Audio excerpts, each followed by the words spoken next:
श्री कृष्णाय नमः। श्री गोपीजन वल्लभाय नमः। श्रीमदाचार्य चरण कमलेभ्य नमः। श्री गुसाई जी परम दयालवे नमः। श्री गुरुवे नमः। अपने माथे विराजता सेव्य स्वरूपाय नमः। सर्व वैष्णवने जय श्री कृष्ण। આપણી યાત્રાના 22 દિવસ પૂરા થઈ ગયા, એટલે અડધો સમય તો વ્યતીત થઈ ગયો. અને આ અડધા સમયમાં આપણે પ્રભુથી કેટલા હજી છેટા છે એનો દરેક જણે પોતાને પ્રશ્ન પૂછવાનો છે. આજે નંદગામમાં આપણો બીજો દિવસ છે.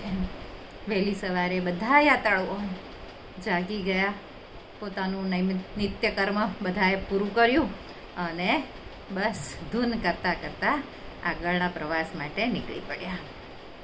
અને ધૂન ગાતા ગાતા પહોંચ્યા છે પાન સરોવર. ત્યાં પાન સરોવર પર મહાપ્રભુજીના બેઠકજી છે. ત્યાં બેઠકજીમાં બધાએ ઝારીચરણ સ્પર્શ કર્યા, પાઠનું સુંદર ગાન કર્યું અને ત્યાંથી પછી થોડેક દૂર મોતીકુંડ આવેલું છે. ત્યાં મોતીકુંડમાં પણ બધાએ જઈને આચમન કર્યું, દર્શન કર્યા. અને ત્યાં કુંડની બાજુમાં જ શ્રી મોતી બિહારીજીનું સુંદર મંદિર છે. ત્યાં બધાએ ઝાંકી કરી. હવે આ મોતીકુંડ શું છે? તો મોતીકુંડનો ઇતિહાસ તો લગભગ બધાને ખબર જ હોવો જોઈએ. તે છતાં આપણે ટૂંકમાં એની માહિતી આજે જોઈએ. તો વૃષભાનજીની દીકરી રાધિકા, રાધે રાની, એની સગાઈ નક્કી કરવા માટે વૃષભાનજી અને કીર્તિદાએ નંદબાબાને ત્યાં એક સુંદર મોતીનો હાર મોકલાવ્યો. એટલા અમૂલ્ય મોતી હતા એ, અતિશય મૂલ્યવાન. અને મોતીનો હાર લઈ અને ત્યાંથી એમનો સેવક આવ્યો અને કહી ગયો કે આ સગાઈ નિમિત્તે ભેટ મોકલાવેલી છે. હવે રિવાજ એવો છે કે દીકરીના ઘરેથી જે કંઈક આવે એનાથી વધારે ડબલ કરીને આપણે પાછું મોકલાવાનું. તો એ અમૂલ્ય હાર જોઈને નંદ બાબા અને યશોદા મૈયા અને રોહિણી મૈયા બધા ચિંતામાં પડી ગયા. અરે બાપરે, આટલો મોતીનો હાર તો આપણી પાસે નથી. આવા આટલા સુંદર મોતી તો આજ સુધી અમે કોઈ દિવસ જોયા નથી. અને આનાથી વધારે કરીને આપણે હવે કેવી રીતે મોકલાવી શકીશું? એટલે અપ્રત્યક્ષ રીતે આ સગાઈ તો આપણે કેન્સલ કરવી પડશે. આમ એ લોકો ચિંતામાં હતા. અને ત્યાં તો ઠાકોરજી પધાર્યા અને ઠાકોરજીએ જોયું કે આ લોકો તો ચિંતામાં છે.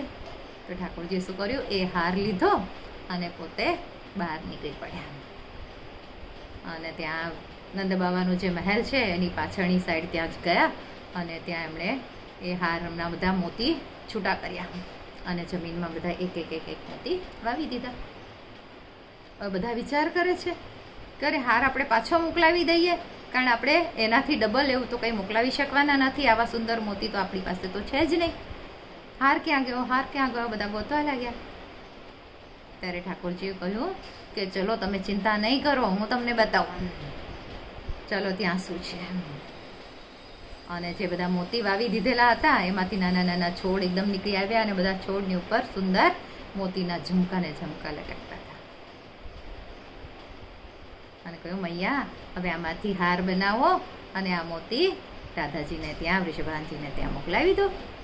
એટલા બધા મોતી તે ગાડા ભરી ભરીને મોતી ત્યાં વૃષભાનજીને ત્યાં મોકલાવ્યા. એટલે આ કુંડનું નામ પડ્યું મોતીકુંડ. આવી રીતે પ્રભુએ સુંદર કૌતુક કર્યું, સુંદર લીલા રચી.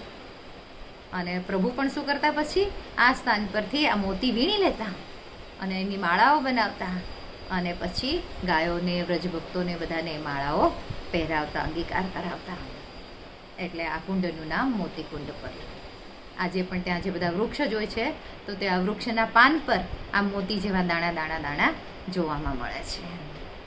અને આ સ્થાન પર મોતીનું દાન કરવાનો મહિમા છે.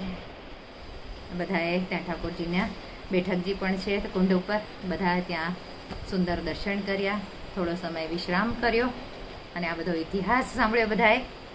ત્યાંથી હવે યાત્રા આગળ નીકળી છે ફૂલવાડી કુંડ. તો શ્રી કૃષ્ણજી એટલે કે રાધાજી ઘણીવાર શું કરતા? સખીનો વેશ ધારણ કરતા અને ગોપીઓ સાથે ફૂલ વીણવા માટે આ સ્થાન પર પધારતા. આવી રીતે આ ફૂલ વીણવાની લીલા પ્રભુએ આ સ્થાન પર કરી છે.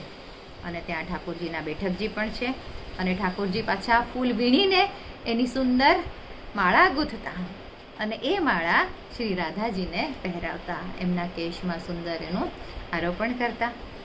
અને એક વખત શું થયું કે સાંજી માટે રાધાજી ફૂલ વીણવા માટે સખીઓ સાથે અહીંયા પધાર્યા હતા. ત્યારે શ્રી કૃષ્ણએ કહ્યું કે ભાઈ આ તો અમારો બગીચો છે, તમે અહીં શું કામ આવ્યા છો? શું કામ અમારા બગીચામાંથી ફૂલ વીણો છો? આવી પણ એક સુંદર લીલા સ્થાન પર ફૂલવારીમાં થઈ છે. આજ માટે આટલું જ. આજના મારા વચનોને પ્રભુ ચરણોમાં સમર્પિત કરું છું. કૃષ્ણ અર્પણમસ્તુ. જે કાંઈ ભૂલ થઈ હોય તે માટે ક્ષમા ચાહું છું. હવે આપણા અડધા દિવસ બચ્યા છે.